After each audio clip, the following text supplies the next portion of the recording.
Sideline Squib. It's a long time coming. Steve, Andrew, what say you? This is the sideline, Funny, it's my time then. Put me in right now then. Squib, boy. This is the sideline, Funny, it's my time then. Put me in right now then. Squib, boy. This is the Squib, info stick up to your ribs. Chips be coming with that dip. Go ahead, put it to your lips. My oh my, that is delish. Victory gon' taste like this. Y'all bought that big old boat, but these boys built you a bridge. Sit down and take notes. If you want you a trophy. What's up, everybody, and welcome back to another episode of Sideline Squib. We got a good one today. We have the man we have talked about on just about every episode joining us today, Tyler Gunther from DHH. Welcome to the show. We're glad to have you. We're going to have a little fun, but first off, how are you making out in Minnesota? It's good here. All the crap going around, but yeah, protesting the right way is the right thing to do with everything that's happened. I said what I had to say on Twitter, but I'm not for the looting local businesses and all that. But if you're protesting the right way for the right reasons and getting these officers that deserve it, some jail time for probably the rest of their life, I would say, is probably the right thing to do. But yeah, just don't go crashing in on somebody else's life. Unemployment's already high enough the way it is. So other than that, it's Saturday. Saturday night's all right. Quoting Nickelback. Yeah, I love it. Hey, weekends are good, at least in this household. I can't believe I just quoted Nickelback. Can we redo? Can we cut? Start over. All right. No, but we're glad to have you on. Like I said, we talk about you all the time. You're the one who kickstarted our show, and we're giving a face to a name to a face now. So not a good face. Yeah, very good, very good. Andrew, how are you making out in good old Kansas City? Hey man, we're doing a lot better than it sounds like the rest of the nation's doing. We don't want to make this into a politics show or anything like that. It's obviously dynasty football, but at the end of the day, we can't ignore what's happening across the nation, things like that. So I think it's important that we don't just bury our heads into the sand and pretend like it's not happening. It affects a lot of people, whether you live in Minneapolis or not. This is a worldwide or nationwide problem at this point. So yeah, nonetheless, we're doing pretty good here in the Midwest in regards to in comparison, but still need to do our part on our side of things to make things better for everyone. And there's obviously rallies here too, just like in Minnesota, and they're happening all over the place in LA and. Stop. Your rallies are our quarterback is better than your quarterback. That's all your rallies are. Yeah, come on. That's a good point. We're obviously not, we're not at that extreme at this point. So it's either barbecue rallies or it's Mahomes, stand up for Mahomes type stuff, as we should though. Exactly. I saw in spite of everything, somebody had the courage after Target got looted saying the only thing left at Target was Kirk Cousins jerseys. Yeah, that's good. People are still out there joking. And also, sports matter to people because I actually had a friend up there at the protests where a lot of the rioters were stopped by people because they wanted to go to the new soccer stadium up here. And there was a lot of people stopping them from going there, like saying, no, you're not touching this. And then like US Bank was supposed to be Target, and they nipped that quickly in the butt. Like sports make a difference. And I know the College Hall of Fame got hit, but I heard it was just the fan shop. So I don't think it was the actual Hall of Fame. So yeah, my best friend, actually, I was with him this afternoon. He is an athletic director, and the sports industry is just absolutely, it's on a limb right now. A lot of things are riding on what's going to happen with sports, going forward. And college football, we were talking, he was telling me college football is one of the biggest things that's going to determine like his type of career in the sports industry and the rest of sports, because college football pays for just about everything else. All NCAA football pays for the majority, if not all, of other sports within a university. And then you have that filter into the NFL and the pro levels and all that. So looking forward to, hopefully it is not, we don't run into that issue and we see some college players come out and get going. But yeah, it's going to be something to look forward to going, in the near future, to see if college sports get up and get going, because I think that's going to really push us into the next realm of this whole COVID thing. Yeah, and I love the memes right now. You got to love comedy throughout this whole thing. I saw a meme of somebody found a cave with 33 unknown species in it. And somebody tweeted or somebody posted a comment on it and said, "Close that mother up.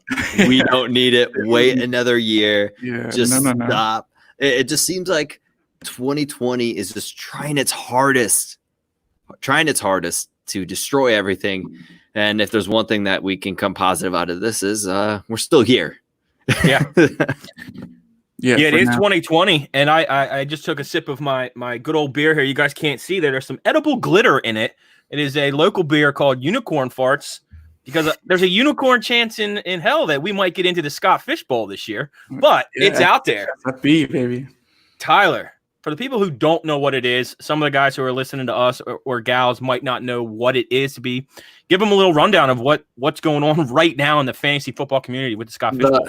The thing it is it is a great opportunity for people to donate to charity.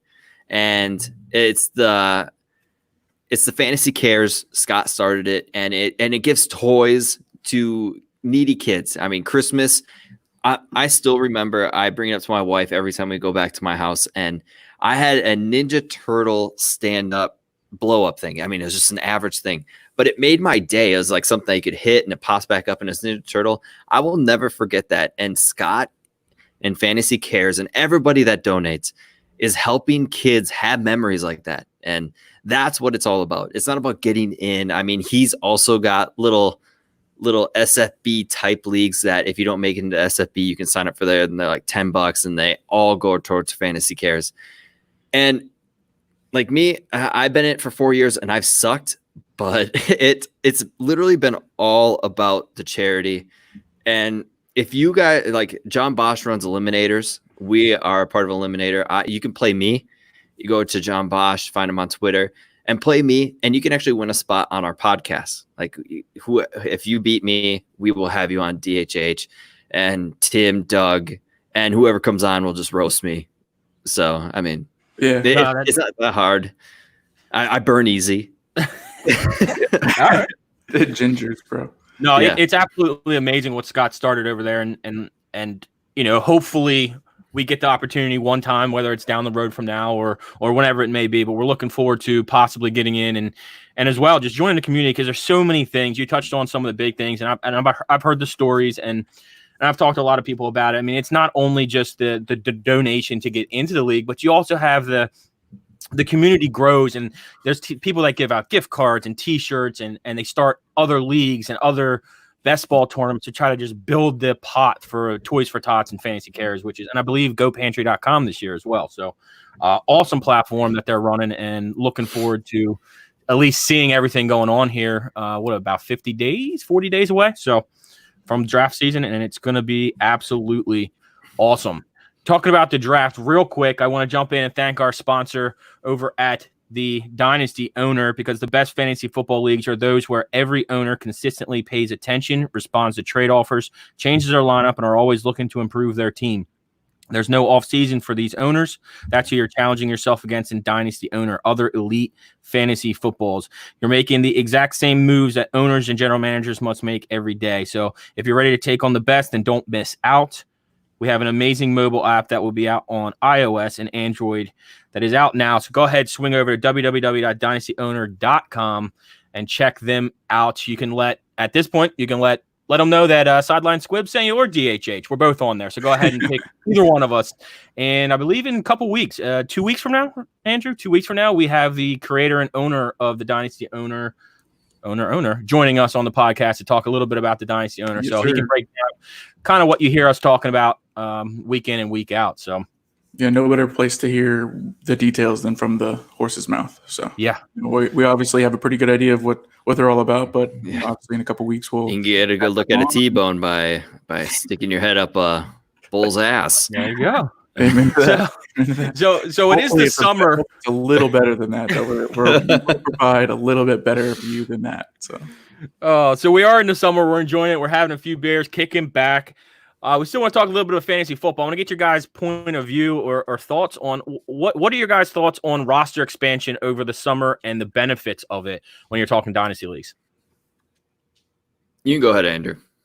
Yeah. So this is obviously we're in that area where we're adding rookies and rookie drafts or whatnot, and we're in that time of year, I should say. So the rosters typically end up expanding just in general, right? So when that happens, we're forced to make cuts, and even when the season ended, from now you might have had players on your IR, you might have had players on your taxi squad already that can no longer be on your taxi squad, and things like that. So for in this time of year, some leagues at this point have allowed for roster expansion, right? So as opposed to it being capped at your bench being 20 players or 15 players, whatever, they expanded by 4 or 5 positions to not force you to cut.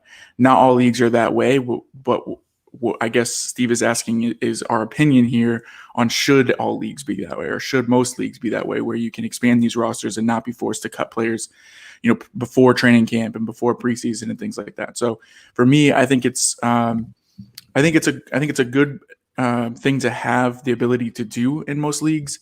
But I do understand some of the strategic dilemmas it puts owners in an off season by not allowing the rosters to expand. So, if you are on the bubble with certain players, you have to make the cut. You have to make the decision on whether or not you're going to do that, keep them on your roster. So there's obviously both sides of the coin in regards to allowing these expanded taxi spots or expanded bench spots.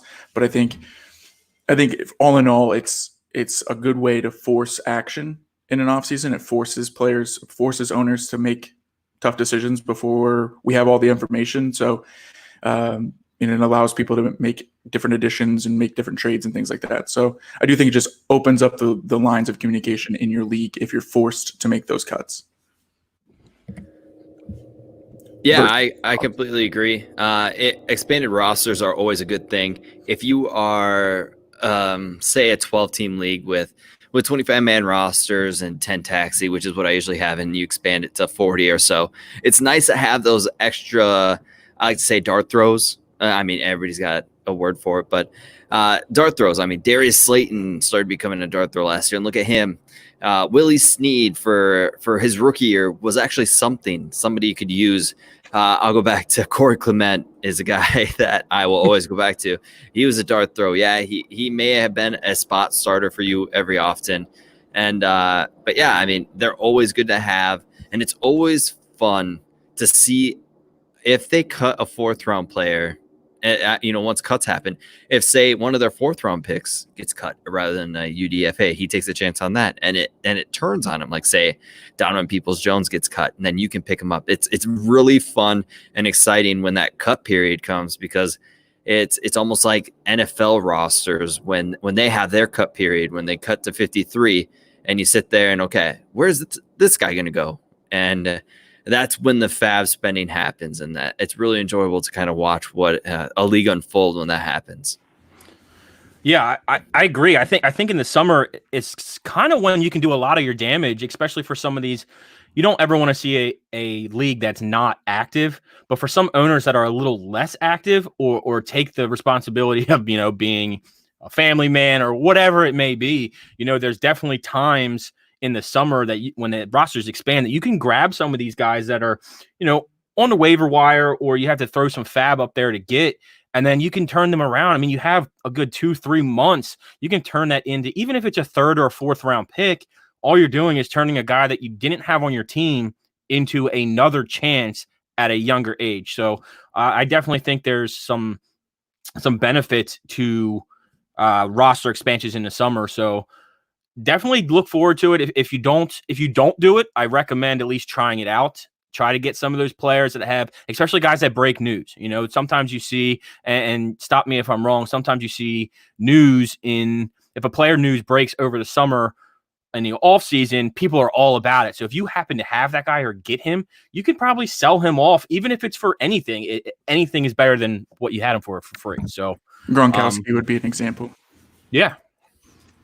I know I was in several leagues that he was already rostered based on those assumptions where, worth it if he does end up landing with Tom Brady and ends up doing so. So it obviously paid dividends, but there's plenty of people that still have Antonio Brown. And up until a couple of weeks ago, there was a lot of people that still had Andrew Luck. But obviously with these roster cuts and forced roster cuts, people are starting to make the hard decisions. And but those are kind of like lottery ticket type items that potentially if you've got them with an expanded roster, then you could potentially flip it, like you said, for rookie picks, or maybe you actually might need him. Maybe it actually improves your roster by him remaining there. So yeah, and if you don't move him for anything or you can't flip him, you just cut him. He goes right back to where he was. I mean, look at Hayden Hurst. He was a cut in some leagues for some people, and now he's a starting tight end for you.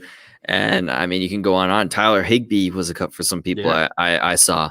It's nice to try to get that diamond in the rough, and then the value spikes. And when that happens, it's a win-lose in a way, because you win because you have the player, but then you lose because you don't know if you want to sell him or if you just want to reap the benefits yourself. Yeah, and especially with the draft class we just had and potentially the 2021 class, it's so deep that guys are cutting those fringe players just to pick up the chance on one of these rookies that aren't getting drafted in your rookie drafts. And that could be a guy that is a valuable asset for the situation we're talking about right now. But absolutely. So Tyler, we're gonna swing over and play a little game here. I think Andrew has the controls. It's a little keep, trade, cut. It's going to be 3 random players. We don't know who they are. You don't know who they are. I think they just come up on the screen. It's actually a pretty cool website we found. Actually, I think I found it at work with Tim. Tim found it at work. So we were messing around with that. He never works. Yeah. God, he's in charge. He's in charge of my whole operation. I can just sit in the office and he's in charge of it all, which is awesome because he still has time to do that. So it's weird. It's weird he still has time to do that. Yeah. I mean, it's all the junk mail he sends to me. He does. I see him. He's always, hey guys. He's talking into his watch all the time because I yell at people for having their phones on the dock. So he's playing it smart and having conversations through his wrist. Ooh, techie. Ooh, I'm Tim. I'm fancy. I'm ritzy. Look how fancy I am. Okay. All he does is just gloat. So Andrew, I'll give you the reins on this one if you wanna take over. Yeah, sure, man. So like you were saying, which kind of sucks for the podcast people that aren't watching us right now on YouTube. They're not gonna be able to see the screen, but we'll verbalize it the best we can. Basically, the site is a randomization of 3 players that you're forced to make a decision. Your keep, trade, cut type of scenario. So without further ado, I'm going to. Oh, looks like we have before you jump over, it looks like we have a question coming in. Tyler, you want to jump on that one? Do you see Jalen Reagor being a valuable receiver in PPR leagues with Ertz in the middle, Alshon and Deshaun on the outside? Well, you're going to have a combined 8 games from Alshon and Deshaun, so Reagor should be able to step in. A lot of people are worried that he's just a more athletic Nelson Aguilar because of his catching ability, but I think he's actually a good receiver, and it would not shock me if he's the number 1 rookie wide receiver when it comes to points this season. I do think CeeDee Lamb will come on top, for career, but for Jalen Reagor, opportunity is going to knock right away. I do think it will kind of take him a while. And honestly, Jalen Reagor is going to be Deshaun Jackson next year, and JJ Arcega-Whiteside is going to be Alshon Jeffrey for the Eagles, because once they're gone, I mean, Ertz restructured, so it's going to be Ertz and Goddard. They're going to run the 2 wide receiver, 2 tight ends.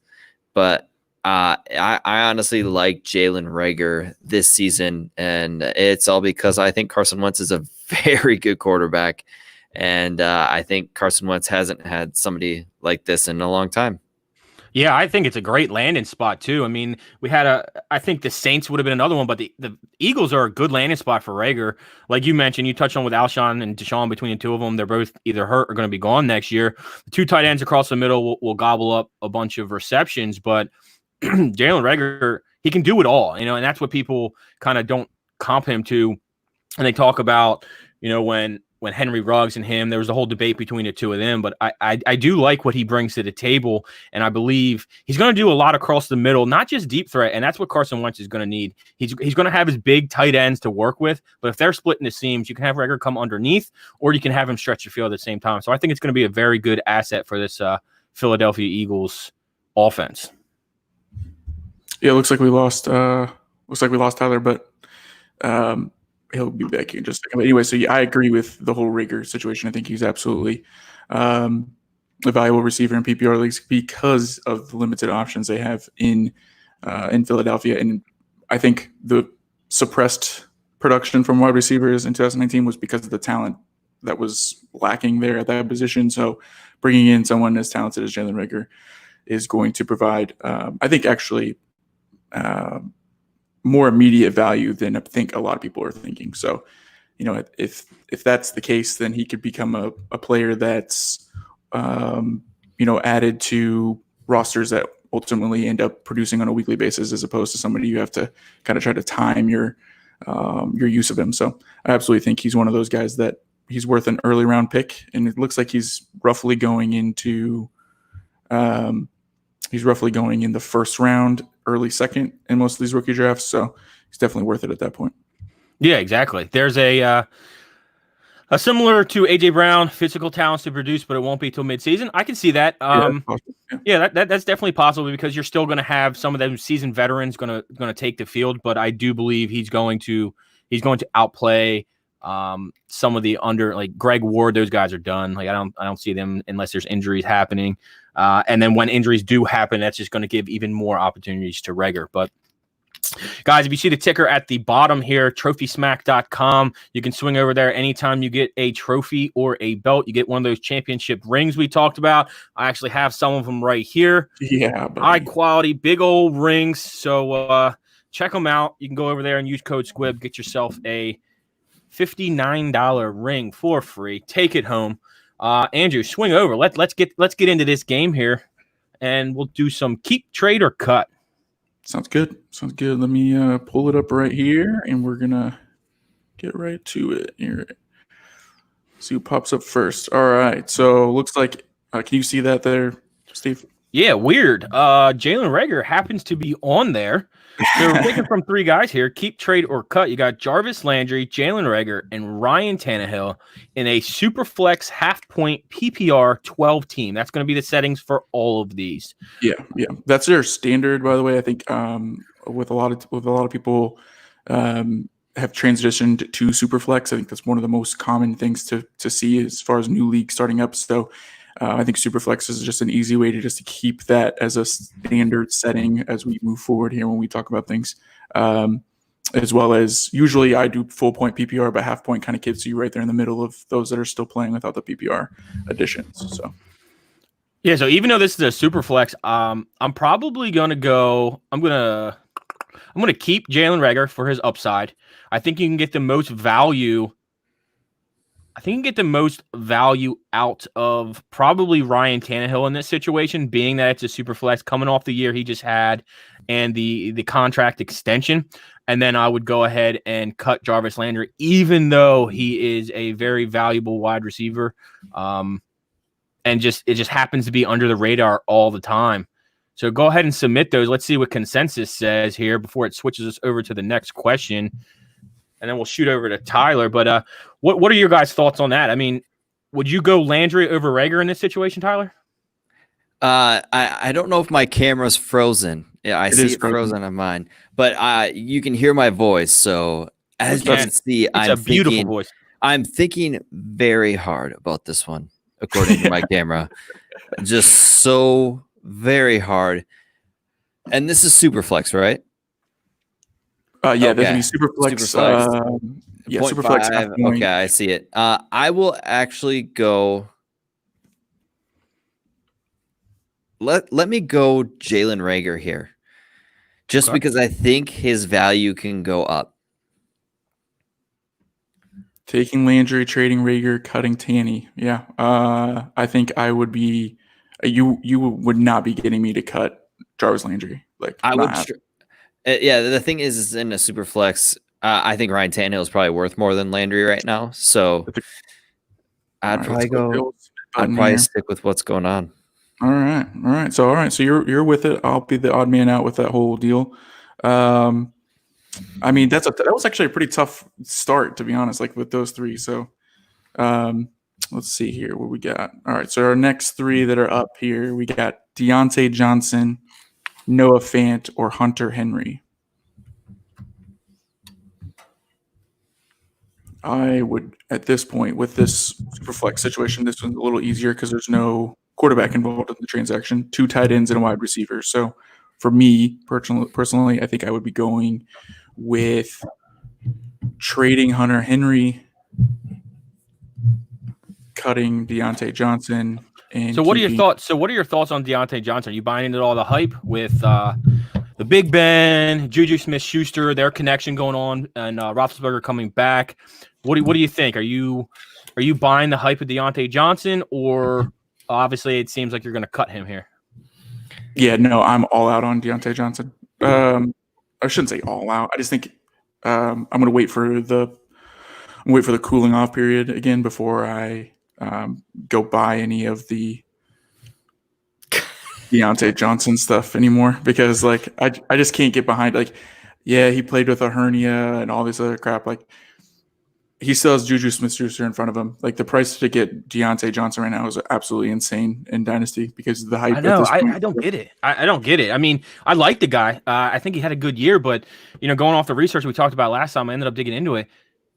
27% of his 27% of his plays were behind the line of scrimmage, whether it was a screen to the outside or one of those jet sweep pop passes. And although they're productive and good for fantasy value, that he now has Juju to go to, and he has Big Ben coming back who has that connection. So I'm curious to see what he does. I think his high point is probably now. I mean, I'd be willing to. I think I'd probably be willing to trade him and cut Henry, but let's go. Let's lock yours in here.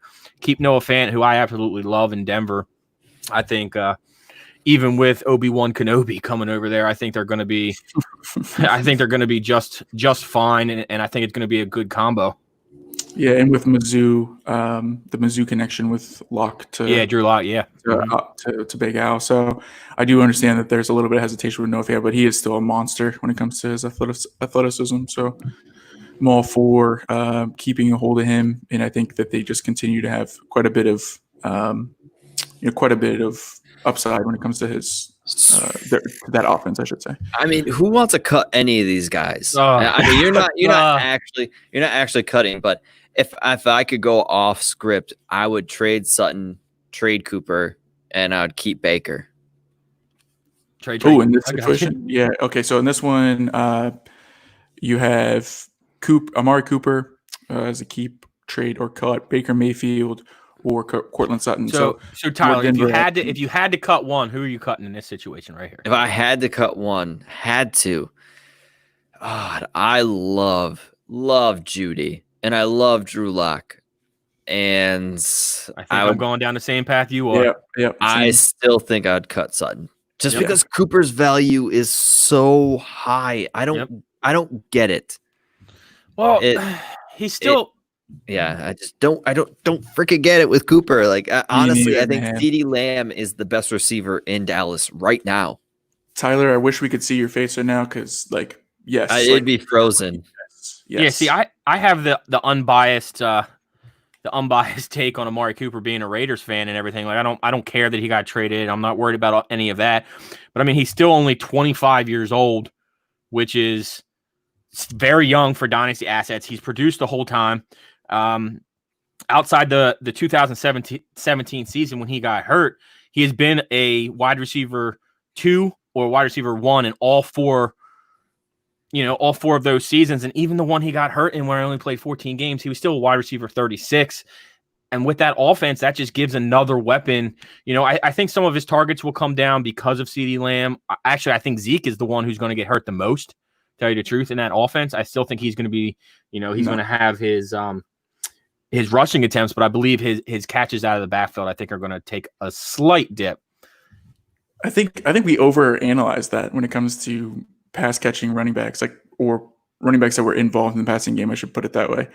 Like because the offense is going to, like, on the surface right now, should be better and even more efficient and score more points and find themselves in the red zone more often. Wouldn't that outweigh the miscellaneous targets out of the backfield to Ezekiel Elliott and garbage time? Like, he would then be put in a position to score more often, where he's scoring 6 points on one carry versus, you know. Oh, no, I agree. I'm not saying his value is going to go down at all. I just think his receptions will drop a little bit based off of the fact that there's like, you know, you're going to have Gallup, Cooper, and CeeDee Lamb now on the outside, and I'm not in on the whole Blake Jarwin thing, but you know, they're not going to be having those design plays for Zeke coming out as often. I don't think that's a personal opinion. I mean, Tyler, what do you think? Where are you at on the Ezekiel Elliott? Is he going to lose anything in your eyes? I think Zeke is going to be a guy who gets the 40 to 60-ish receptions every year. I just think Zeke is Zeke. I mean, they paid him. Yeah. Jerry's going to use him. I mean, Jerry bought a gigantic yacht and flaunts it. He paid Zeke. He's going to flaunt it. He drafted CeeDee Lamb in a value spot. He's going to use him. Cooper, I think Cooper's biggest issue was when he gained muscle. When he decided to gang the weight and become more of a bigger receiver to try to hold up, I think he lost a little juice. That's never a good thing. Whenever with Juju, that worries me because he's putting on a lot of weight right now and he's adding a lot of muscle. That's great. That's nice. But Juju didn't need to. Like, Juju is a finesse receiver. Like, you don't go see Adam Thielen adding on 20 pounds of muscle just for the heck of it. Adam Thielen knows what he is. He knows who he is, and that's what he's going to be. It's just, I think when you get to that level, though, of athleticism, when your body you're that in tune with adding muscle, and you have it, you know, you've figured it out as far as what you need to do from an eating standpoint and from a what regimen. Do you know, Andrew? I eat all the time, so I'm good. Yeah, athletes are athletes, right? I can eat whatever I want. Yeah, he can turn that back though. Like, so him adding some weight and muscle mass right now is not a terrible thing, considering we're months and months away from actual live football. That's all he has to do is cut back. You know, all he'd have to do is, and so he would. You know, ultimately, he has an opportunity here to turn himself into a DK Metcalf type of scenario where you're just cutting body fat as opposed to actual mass. And I don't think it'd be that big of a deal to be stronger and more athletic. You know, even if you are a finesse wide receiver, and especially if you're going over the middle, I would want to be bigger and stronger too. So for me, I'm not that concerned with adding weight from a wide receiver standpoint, as long as it's done like this, as opposed to, you know, just adding weight to add weight. So, and we're still months and months away from all. So that's true. The amount of weight players lose in season is insane. I mean, and that might have been something that he figured out. I mean, he's still new into all this, you know, and he's a young kid. He might not have expected to lose that much weight or be that dehydrated or lack of energy in season, you know, with his volume and all those kind of things. So maybe that was something that he decided that, you know, maybe if I do get bigger, I do get stronger, I do add some mass to myself, maybe that allows me some longevity through the season to feel more energized, to be in a stronger, faster state, you know, come week 12 of the regular season. So, all right. I wrote, if you are married and you gained weight from being married, did you write all of that down for an excuse to tell your wife why you are gaining weight? Like, hey, honey, I know I'm putting on some pounds, but here's why. Yeah, I figured it out. I have found out that through the parenting stress, I'm going to lose the weight. So I'm just gaining the weight before it happens. Yeah. That's a good quote. It's a certainly a way to apply our background in fantasy football to our average daily life, and so hopefully we don't get chastised as much for being so involved in all this. But yeah, I think it's from a physical standpoint, from a physical body standpoint, it's not the end of the world for him to gain weight, but it doesn't always work that way. So good question here. So since you guys are on the body changes in wide receivers, any takes on Hollywood Brown or Tyreek Hill bulking up? See, I think those are two different kinds of wide receivers in comparison to Juju.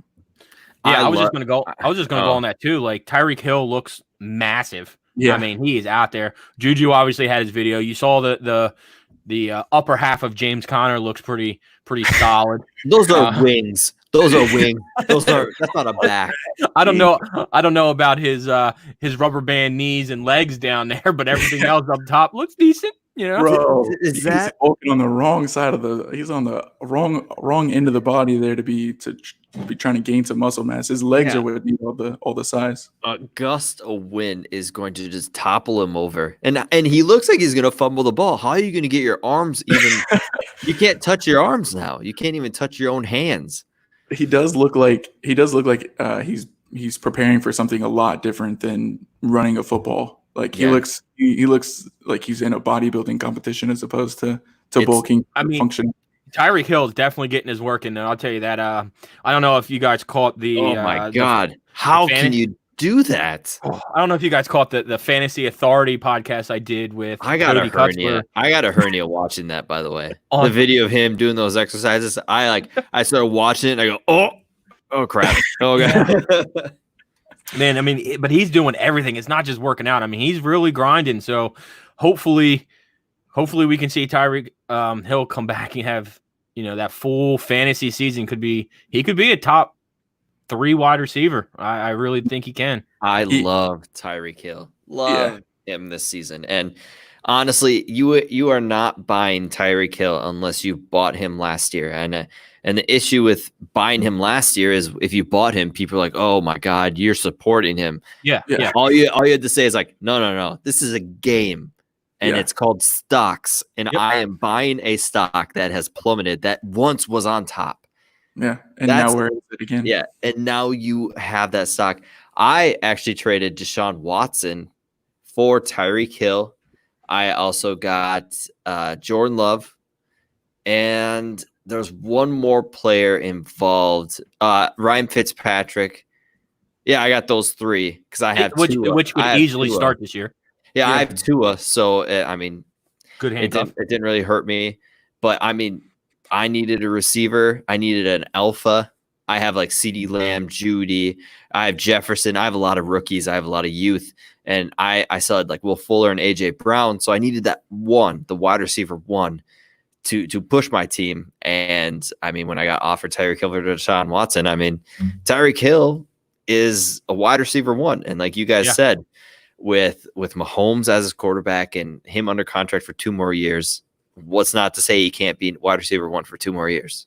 Oh yeah, easily. I mean, I say easily, but he's just so talented and he's faceted in so many different ways. He's not just a receiver that's going to have to run out there and catch. I don't know. He could easily be a top 3 receiver this year and a top 12 receiver for the next couple years. I know speed. As you guys have seen, if you guys follow me on Twitter, I ran yesterday across a bridge.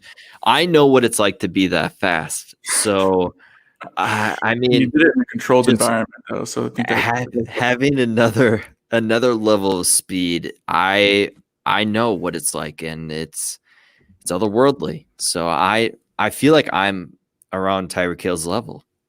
Yeah. Hey, so I'm still out of breath, by the way. From last night. Well, no, I even give you even more props for that because the people who are watching or going to watch later don't realize that we were about to get on and you took off running and came. I mean, I would have been passed out. Like I don't even know how you came on the show and we're still breathing. I would have been I would have been phoning in from the steps. Yeah. Like, hey guys, I'm on. Go without me, guys. Go without me. Which I guess we are technically. We don't really know where Tyler is right now. He could be anywhere at this point. He's probably preparing to run another. Maybe it's just him. Yeah. we have a little behind the scenes in our writers chat that people don't know. If Tim is actually Tim, if I'm just controlling Tim and Doug, and I hire actors and all these things to play Tim and Doug. But yeah, They do have very basic names. I mean, that's a Tim. I mean, we all do. Andrew, Steve, Tyler, Tim. Like those are very generic and made up storybook names. It's yeah. So you get easy. the last names. Yeah, so it's exactly right. Exactly. As far as Tyreek Hill, Hollywood Brown, Juju, I think all of them are.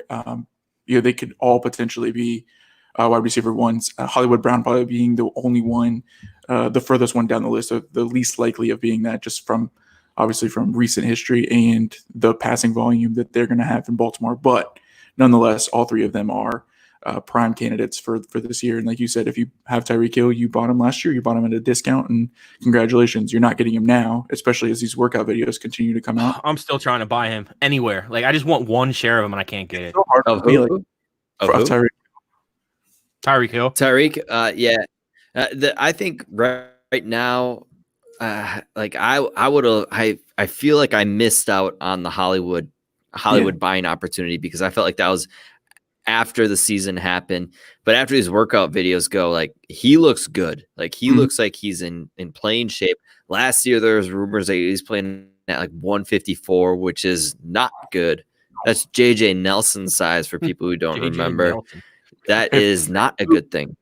That's why we're And as long as Marquise can keep his head straight, I mean, he's still related to Antonio Brown. So as long as he can take his football skills and abilities, he's gonna pick it up. You know what I mean? He has the, he has the ability, he has the resources to learn and to take to the next level and what it takes to be a smaller receiver and still produce. He's acting like it's hereditary. It may be. You never know. You absolutely don't know. I mean, it might just be AB hereditary. That's all I know. I mean, yeah. I mean, he hangs out with them enough, and I'd have to say not hereditary, but it is contagious with the people you hang around. That's a better word. You adapt to how they act. Yep. So, yeah, I mean, I honestly, I think the AB thing, it might have been a lot of publicity, moving to a different team, all about him. And I think he really got deep into it himself. He thought he was the man. And I honestly think he's realized, like, hey, I don't run the show. Like, this is not my show. This is the NFL's. And I can't go by my rules. So I can see AB sign with a different team. I mean, I don't think there's the rumors about. I heard rumors about Seattle. I don't even know what's fake news anymore with him. I just don't know if he's even. I don't know if anyone's going to take that chance anymore. Seattle Sounders, the soccer team. Yeah. There's no. I just don't think, like, at his age and like his position and how deep the wide receiver position is, being flooded with young youthful talent, and I also don't think there's a reason for bringing him on. The bad part for him, the tough part for him was he did get traded to another team, and he wanted to kind of make it all about him. But had he done that maybe 5 or 6 years before, or 3 or 4 years before that, maybe that's a different story. But at his age and where his trajectory was headed, which is at bare minimum was going to just level off, and then obviously be on the other side of the hill. I don't think he had the luxury of doing that. Obviously, his name and his recent production was obviously super important and impressive, but GMs and team owners and head coaches and all those kind of people that are in charge of actual roster construction know how long these careers last. And I just don't think I think he overplayed his hand, like you said. I think he just got in too deep, and it is what it is. And now he's on the outside looking in, and he did so far. He overplayed his hand so far that I don't think there's a way for him to get back in at this point. Yeah, which unfortunate. All right, so we'll do one more of these keep, trade, cut things. I'm gonna go keep, trade, cut. I'm gonna go without the website. I'm gonna go random one for Tyler here, and then obviously Andrew, you can jump in after. Okay. Yeah. Tyler, one last one here. Keep, trade, cut. You got Miles Sanders. You got Josh Jacobs. You got Joe Mixon. Ooh, you get a tough one here. All fairly, they're within 5, according to DLF in May. So I want to give you a pretty tough one there. You got Josh Jacobs, Miles Sanders, Joe Mixon. Oh man, you had to do this. I love all three. I just want to say it's like trying to trade a child away. I love you all.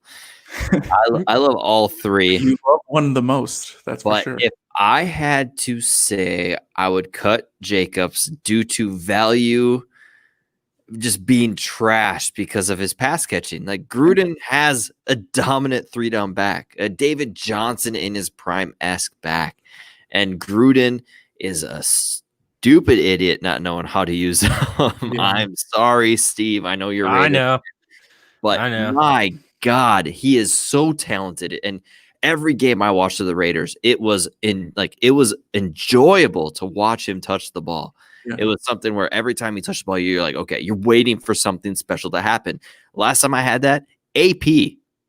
I saw love him it. in Minnesota. Love I it. saw him live his first game against Atlanta when he caught an just a wheel route and he bobbled it. And AP started running towards me. And I was freaking out, and I was an Atlanta fan.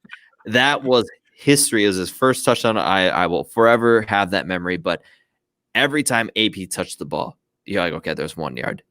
There's 2 yards. And you just knew it was coming. The build. And that's like Jacobs. Like, okay. Jacobs, though, it's like 3 yards, 4 yards, Yep. 20, 18. And that, God, I hate it. You just want to scream at Gruden and be like, use him. Yeah, I like know, how is and- this not obvious to give the best player on your team the football? I don't understand. Like, Yeah. why is that such a hard concept to understand? You take the ball out of Derek Carr's hands, and literally, it's like he still gets the stats. He still gets to be part of the play. Just throw the ball to the guy who's open in the flat and let him just wreak havoc. And Yeah. I felt like it was week 5. Oh, we're going to get Jacobs more involved in the passing game. Week 11. Hey, this is the week. We're going to get him more involved in the passing game. And like even with Jalen Richard as a good change of pace back, a good third down back when needed, you don't need him. You just don't need him right now. Right. Use him as a change of pace back. Use him as relief. Don't use him as a I guess a planned weapon or part of your arsenal for a certain play call situation. Yeah, it's absurd to me, but I would have to cut Jacobs due to his value it can never hit that where Miles Sanders is, and that is my trade. Yeah, Miles unfortunately. Sanders is my trade. I do think they want to use other backs. I know Carlos Hyde was in the running. I do think they want to make a run at Devonta Freeman, which I did see that come up. Freeman and Sanders are very similar, so that would be a very bad fit for Devonta Sanders. Freeman is 28 years old and on the Yeah. wrong side of the hill when it comes to running back. I mean, Freeman's issues were all medical. I don't think Yeah. he really slowed down at all. Personally, when I watched him, Atlanta's offensive line was not the greatest when he came back. And I mean, he still had the burst, but it's all concussions for me for Freeman is a worry. But just Sanders, if he can hang on to that, the starting spot and have like a 75% total load, I would love that. But I don't see Doug Peterson doing that. And Doug Peterson has never been about that. So I would sell Miles Sanders at his second round startup ADP value at the moment is what I'm guessing is where he's at. Yeah. So I would sell Miles Sanders. I'd probably go for Clyde Edwards-Helaire over him personally. I love Clyde Edwards-Helaire. Jonathan Taylor, I don't know if it's quite there, but they're very close. But yeah, I mean, Sanders has top-notch value, and the only way he's going to hit higher than that, they're on the Saquon or Alvin Kamara value, is if he does have a huge share of that offense. And my keep is Joe Mixon. That offense is getting way better. Yes. The Yes. offensive line is way better. Everything's coming together, and you can feel it. And I still Yeah. think they have a challenge against Baltimore. I do. Just because Baltimore's defense is still on point, but I love the way that the Bengals offense is going just as much as I like where Miami could be in the next 2 years. I love Miami, and the fact that they didn't draft a running back and they're just going to kind of scrape the bottom of the barrel for the moment. I love seeing that. But no, Joe Mixon, even hearing from Bill Belichick talking about Joe Mixon being the best running back in the NFL. Bill Belichick, when he says something, I listen. Like, I may not like him. I may not I respect the crap out of him for what he's done. But man, when he gives a player a compliment, I'm going to listen and listen with intent. Yeah. Joe Mixon is super talented. You watch any of his runs, you watch him against the Patriots last year, that dominating defense, and he was breaking tackles. He was cutting people up. Joe Mixon is a superior talent that was on a very bad offense last year. Teams are going to be scared of the passing game now with Burrow behind center and AJ Green coming back and T. Higgins and John Ross. And I mean, just the opportunity Joe Mixon is going to have is going to be great. Giovanni Bernard's still there. He's going to get some touches, but I think it's Mixon's backfield 70-30, 80-20 type. Oh yeah. Type percentage. And many people don't realize, I'm pretty sure Miles Sanders is older than Joe Mixon. They're, I think, same age. Joe Mixon. They're very close. 24, I think, in like July or around there. Yeah. But Joe Mixon is just turning 24. He's had no serious injuries. So, I mean, you're not going to have the arthritis effect for that Todd Gurley had. But Joe Mixon, I think, is also a solid second contract guy because he can catch the ball out of the backfield very well. Yeah, it's. I mean, everyone was talking about, weirdly enough, there was a buy window for Joe Mixon this offseason. Coming off of what people called a bad season, where he still ended up as running back 13, which is, I'll take that. He just missed it with a touchdown regression, went for 1,100 yards, had 8 total touchdowns, plus his 35 receptions. I mean, I'm taking that all day. I don't know why there was even a buy window for him. With Ryan Finley at quarterback. Ryan Finley, NC State, was hashtag ungood. Can't be dogging on Steve's boy there, little Ryan Finley. That's his little go-to. That's his little buddy. Heck yeah. He likes himself from Ryan Finley. The concern with me with Mixon is a lot along the same lines with Josh Jacobs, though. Is like the receiving. They don't use him like they should. Like it's like contagious of using your best player, I guess, maybe in both of those organizations. But Joe Mixon should be catching 65 to 7, or at least getting 65 to 70 targets in a season, and instead he is hovering around 45 and 50. I do think that will change. I mean, when you have an offensive line that is horse manure, and then you have Jonah Williams coming back for your tackle spot, and I mean, their offensive line should be better. Jonah Williams alone should change that offensive line because he is a superior talent. They have 2 first-round picks coming in this year, and it's Burrow and Jonah Williams. And what more can you say about that? AJ Green gets hurt. You're not going to be stuck with Auden Tate. I know people like him, but you're gonna have T. Higgins in there now. Like you're not gonna have Auden Tate. You're gonna have a crazy talented receiver still slotting in if AJ Green gets hurt again. John Ross showed wide receiver 2 numbers when he played and was healthy. Like John Ross is an extremely undervalued player in that offense. He could be a weird sneaky pick right now. And Tyler Boyd is like a poor man's Cooper Kupp, but actually produces the same as Cooper Kupp. He's just valued less. This offense has all the makings of being St. Louis. I think they're going to fully utilize Joe Mixon. I don't know if they'll pay him, but they have the crazy cap number to pay him if they need to. And if Joe Mixon contract year, I mean, writing's on the wall that he's going to have a crazy good year, and then he's going to either walk or sign for a high-end deal. Yeah. No, I'm right there with you with Joe Mixon. I like him. I like his talents, and like I said, I don't know why he's still only 23, about to be 24 years old. I don't see why there was even a window for him. I really don't. That's crazy to me. But seeing Zeke at 24 years old still is, oh my God! Like when did he come in? 16. Yeah, that's what it feels like, right? Yeah, dude, it really does feel like he's been here for a really long time. I mean. That's a tough keep, trade, or cut. You wouldn't do any of those. I had to throw something out there at the end. All of them, you would trade for all of them. They all make sense as to have, like, as far as age, production, and hopefully fantasy outlook when it comes to their usage and that the uptick in all 3 of their offenses. We all would assume that, we would all assume that all 3 of them are going to be even better on offense than they were previously. The only concern I think with Joe Mixon, or the number one concern I should say with Joe Mixon, is his receiving usage. But like you said, should be coming up, should be on the uptick. And you have a new rookie quarterback behind there. He should be leaning on the dump off type of scenarios as well, the angle routes, the screens, and things like that. So you would hope that those kind of things, just by sheer, surrounding talent, that's what's going to happen. So all these guys should be around 70 to 80 targets per year. Like these guys are all phenomenal pass catchers, probably top 8 best pass catching backs in the league. And I mean, they should be hovering around the 70 to 80. And then you got McCaffrey soaking up 500 targets a year. 100% snaps. Yeah.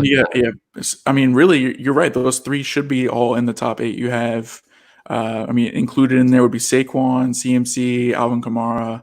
I mean, that's 6. And then Dalvin Cook, if his shoulder is like still attached. And how dare you? Oh man, I'm so anti Dalvin Cook. So like that's a whole episode. Okay, I'm gonna argue about this because Dalvin Cook, even before he was a Viking, was Doug and I's dude. I slammed the table for him at 105 in so many drafts. I love it. He is the best. I would say best explosive running back in the league when healthy. Like I would say right when he gets the ball, Cook can hit a hole in seconds. Like just he sees hole, hits hole. He was like that at Florida State. Florida State behind a subpar offensive lineman, he was there. He saw a sliver and it was just like he morphed into it and then came out the other side. That's Dalvin Cook's game. Dalvin Cook is very good. He's got great vision, explosive ability, great pass catcher. I would say he's not the best at breaking tackles, but I've actually seen him step that up coming into NFL. So Dalvin Cook, if he is healthy, is, I would say, the most explosive in acceleration. Because I do think McCaffrey, I can't talk bad about McCaffrey because everything he has done has blown my mind. See, I don't know if I won't take my love affair for Alexander Mattison away from anybody here. He is so damn good. Everybody loves him. We missed it. Like he missed his opportunity when Dalvin Cook missed those couple of games at the end of last season. He was also hurt, and I was super excited to see what he could do at the pro level. Because you're getting touches here and touches there. Like that is my guy, and I don't know if that plays into, why I don't like Dalvin Cook. Okay, let me rephrase that. I like Dalvin Cook, but I think he slides a little bit down for me. Just obviously injury concerns and everything, but when he's healthy, he's very explosive, like you touched on. Madison is a second contract guy. He is super young. What people don't realize is Madison is very, very young. Yeah, and playing at Boise in the Mountain West, I mean, obviously his stats will be a little bit inflated, but him with Boise State players. Do you guys just sit there and watch Boise State games like with no pants on? Is that what you do? Because all I hear with Tim is, "Oh man, this Boise State player," and I just throw my hands up, like, "Of course, Boise." No, we definitely don't do that. I think if we got caught, the pants down. Oh yeah, I was gonna go with watching film at work, but sure, we'll go with that. Yeah, but no, either of those things. Yeah, either of those things. Madison is one of the players I could honestly comp to Marshawn Lynch. I love Madison. He just needs his opportunity. And like I said, he missed it. He missed it last season. And the thing is, like, the thing with Minnesota is, like, Mike Boone's not bad either. He's not. He's system. Kubiak. I mean, it's a lot of system. These players fit the system. Kubiak. Some of these dudes. Yeah, Kubiak, who was running through the Mike Shanahan system, the Kyle Shanahan. They could plug in anybody. Yeah. But when you have superior talent, and you got Madison, a guy who gets 6 carries and runs for like 60 yards every damn game, because every single run he is just crashing 3 dudes and he's ganging 8 to 15 yards. That's my worry about Madison, is he runs very angry, almost a Chris Ivory type style. When Chris Ivory was dominating, it was just like, okay, dude, you're going to get hurt. I mean, all he did was, I'm going to go 100% right here, hit this hole 100%. I don't care who hits me. It's not the way to run, and Madison can learn from Cook with the patience Yep. And Madison's going to be a great second contract guy. Michael Turner did it. A lot of people can do it in their second contract, and I think Madison will be the guy. So if you can keep scooping up the Madison shares, keep doing it, because Definitely. maybe Cook doesn't sign. Maybe Minnesota can't afford him. So Madison's a starter in Minnesota with this Kubiak offensive line. Yeah. I absolutely love it. We are hitting that hour mark, so I want to quick tell everyone, hey, June 25th, we're about 3 weeks away from the drop and the public visibility to the sidelinesquib.com website, where we have all sorts of you name it, we'll have it. We'll have rankings, we'll have articles, we'll have blogs, we'll have a little bit of DFS stuff we're dabbling into as well. Come meet the team. We have a bunch of great guys behind the scenes working to write articles and get content ready for when it drops. I'm looking forward to it. So, Tyler, I will let everyone. I'm going to grab the trophy behind me for some of the guys in the chat who want to see it. I want to thank you guys as well in the chat for being, in with us and communicating with us and having a little fun. That's what it's about. Spread the word. But Tyler, if people don't know where to find your work or what you do, tell everybody. Yeah, you can find my work at poetsdream.com. I am really big into that. That's what people mostly know me for. Yeah, your poeticness. My poeticness, my sweetness. No. You can find me at Dynasty Happy Hour. We are on every Sunday, same platform, videos. Maybe my video will work tomorrow. We're having Sal Lito on for our Tinder episode, where we have Sal on and he swipes right or left for rookie ADP. That'll be a fun one. Maybe Tim's headphones will work, because Tim is the worst. Get some wired headphones, buddy. I'm telling you, him and Steve are together when it comes to technical difficulties. I could just lend him these. Every single time we logged on, every single time, Steve's got some issue with his log on, his video, his audio. Oh, my computer's got to restart. Maybe it's where we live. Time. Yeah. Maybe it's the area in which we live. What kind of internet do you use? Because AOL is outdated. Yeah, bro. But I have to call my internet. It's dial up.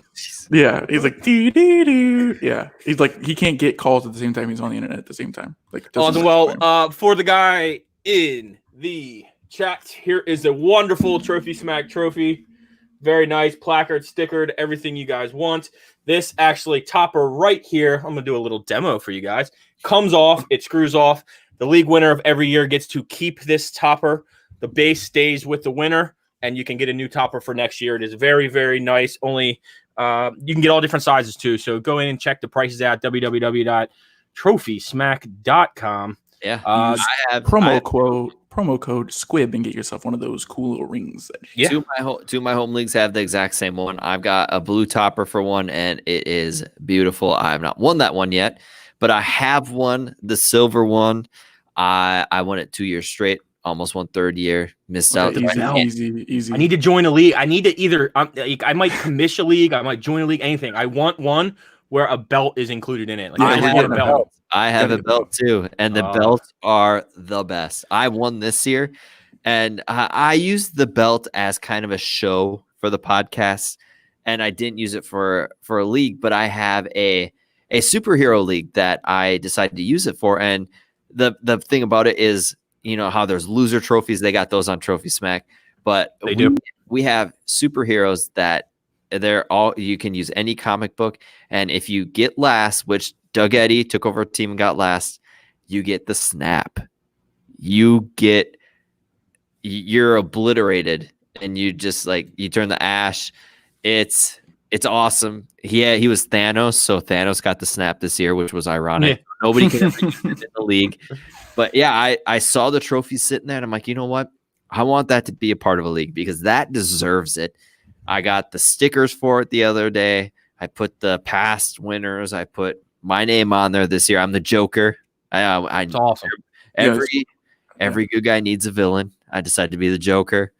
So yeah, anything you get from there is legit. These guys are awesome. They're easy to work with. I talk to Matt, the owner, almost daily, and man, if there isn't a group of guys that are more passionate about just wanting you to enjoy your league a little more, it's these guys. So, I mean, even the packaging, when you received your packaging, just like, oh, there it is, and Trophy Smack logo on the box, the packaging alone is crazy. Yeah, it's awesome, and I don't want to take any credit for telling them to do that, but I feel like I'm doing a YouTube. Here you go, guys. Here you go. Here you go. yeah, these guys are great. No, they are awesome to work with. They are very nice. I mean, this trophy's heavy. It's not a rinky-dink trophy you're going to get from your local Walmart or anything. It's a nice trophy. So shout out to Trophy Smack again. Go check them out. Tyler, it's made with mahogany. No, it's not. But no. No, it is not mahogany, but it is. It is very nice, and I love the idea that you can just swap the top every year and keep it. I actually talked our baseball commissioner into get one. Oh yeah, they got baseball. Yeah, so basketball. TrophySmack.com, Michael. TrophySmack.com. Yes. Awesome, guys. Well, everyone, QVC's next for me. But, guys, everyone who's out in the chat and with us, we want to thank you guys. Tyler, again, thank you again. You're the one who got our career started in our hobby started with the podcast. No, we can't thank you guys enough. And like I said, we're part of your family and part of your team. So we want to thank you guys all again. You can find Tyler at DHH_Tyler. You can find Andrew at Do or Die Nasty and myself at Sideline Squib. I want to thank you guys all for listening, and we will see you next Saturday with the trifecta of the DHH crew. Host Doug Eddie is going to be joining us. So thank you guys, and we'll see you next weekend.